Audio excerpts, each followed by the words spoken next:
हाथ जोड़ी ब्रह्मा जी से गौरा जे पूछेल कैसे हुई है हमारो बिया। हाथ जोड़ी ब्रह्मा जी से गौरा जे पूछेल कैसे हुई है हमारो बिया। पोथिया उचारी ब्रह्मा गौरा से कहेले विष्णु से तोहरो बिया।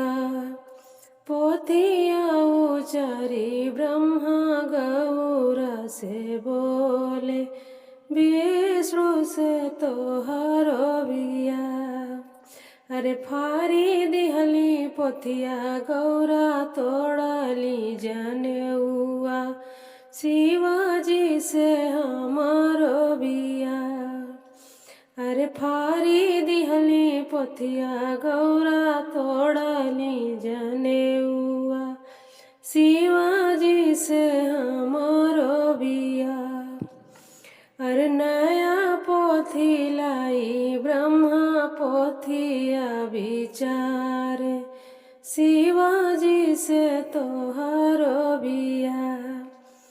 अरे नया पोथी लाई ब्रह्मा पोथिया विचार शिवाजी से लिखल बाबिया।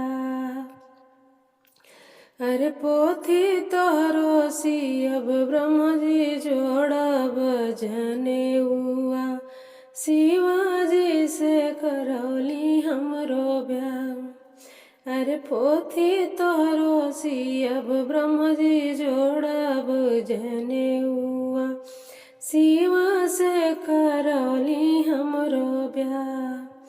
अरे साजी बारात शिवजी गौरा ब्याह ले गईले बसा चढ़ा। अरे साजी बारात शिवजी गौरा ब्याह ले गईले बसा चढ़ाए। अरे जब हो गौरा गईली शिव के नगरिया देखली टूटा ही पलान।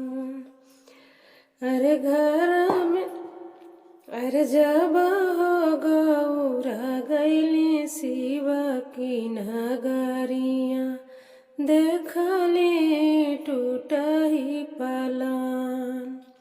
अरे घरवा में नाही शिवजी अनावा से धनावा भांगिया से भरल भंडार। घरवा में नाही शिवजी अनावा से धनावा भांगिया से भरल बा भंडार।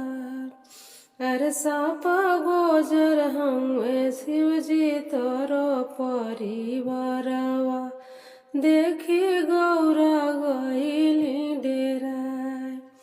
अरे साप गोजर हमें शिव परिवारवा देखी गौरा गईली डेराय।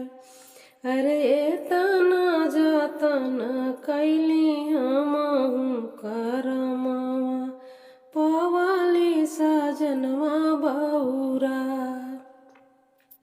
अरे तना जे कैली हम धर्म करमवा